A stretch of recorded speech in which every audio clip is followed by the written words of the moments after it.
ଦେଖ ପିଲାମାନେ ଯେମିତିକି ଏ ଚିତ୍ରରେ ତୁମେ ଦେଖୁଛ ଜହ୍ନ ଦେହରେ ଏଠି ଠେକୁଆ ଦେଖାଯାଉଛି। ତ ଜହ୍ନ ଦେହରେ କାହିଁକି ଠେକୁଆ ଦେଖାଯାଉଛି ଆଜି ଏ ଗପଟି ପଢ଼ିଲେ ଆମେ ଜାଣିପାରିବା। ଜହ୍ନ ଦେହରେ ଠେକୁଆ। ଗୋଟିଏ ବଣରେ ବିଲୁଆ, ମାଙ୍କଡ଼ ଓ ଠେକୁଆ ରହୁଥିଲେ।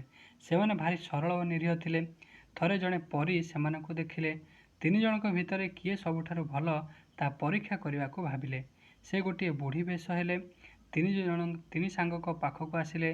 ବୁଢ଼ୀ ବେଶ ହୋଇଥିବା ପରୀ ତିନି ସାଙ୍ଗଙ୍କ ସହ କଥାବାର୍ତ୍ତା ହେଲେ। ସେ କହିଲେ, ମୁଁ ଏଇଠି ପାଖରେ ଥାଏ। ମୋତେ ବହୁତ ଜ୍ୱର। 3 ଦିନ ହେଲାଣି ମୁଁ କିଛି ଖାଇନାହିଁ। ତୁମେମାନେ ମୋତେ କିଛି ଖାଇବାକୁ ଦେବ କି? ବୁଢ଼ୀ କଥା ଶୁଣି ତିନି ସାଙ୍ଗ କାନ୍ଦି ପକାଇଲେ। ବୁଢ଼ୀ ପାଇଁ ଖାଇବା ଜିନିଷ ଖୋଜିବାକୁ ଗଲେ। କିଛି ସମୟ ପରେ ସେମାନେ ଫେରିଲେ।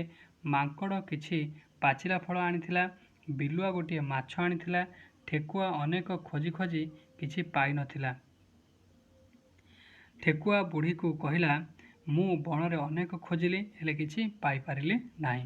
ତୁମେ ଭୋକିଲା ଅଛ, ମୁଁ ତୁମକୁ ନିଶ୍ଚୟ କିଛି ଭଲ ଜିନିଷ ଖାଇବାକୁ ଦେବି।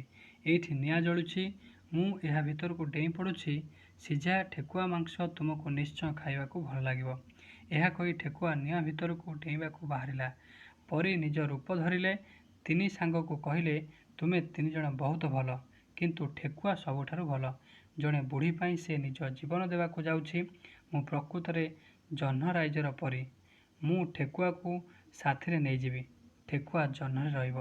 ତାକୁ ଦେଖି ସମସ୍ତେ ତା ପରି ଭଲ, ସରଳ ଓ ନିରୀହ ହେବାକୁ ଚେଷ୍ଟା କରିବେ। ପର ଉପକାର କରିବା ବି ଶିଖିବେ। ଏହା କହି ପରୀ ଠେକୁଆକୁ ସାଥିରେ ନେଇଗଲା। ସେହିଦିନଠାରୁ ଜହ୍ନ ଦେହରେ ଠେକୁଆ ଦେଖାଯାଉଛି। ତ ପିଲାମାନେ ଜାଣିପାରିଲ ନା ଜାଣିପାରିଲନି କାହିଁକି ଠେକୁଆ ଜହ୍ନ ଦେହରେ ଦେଖାଯାଉଛି? କାହିଁକି ନା ସେ ଭୋକକୁ ମେଣ୍ଟାଇବା ପାଇଁ ସେ ନିଜକୁ ଖାଦ୍ୟ ରୂପରେ ବୁଢ଼ୀ ଆଗରେ ସମର୍ପଣ କରିବାକୁ ଚେଷ୍ଟା କରିଥିଲା।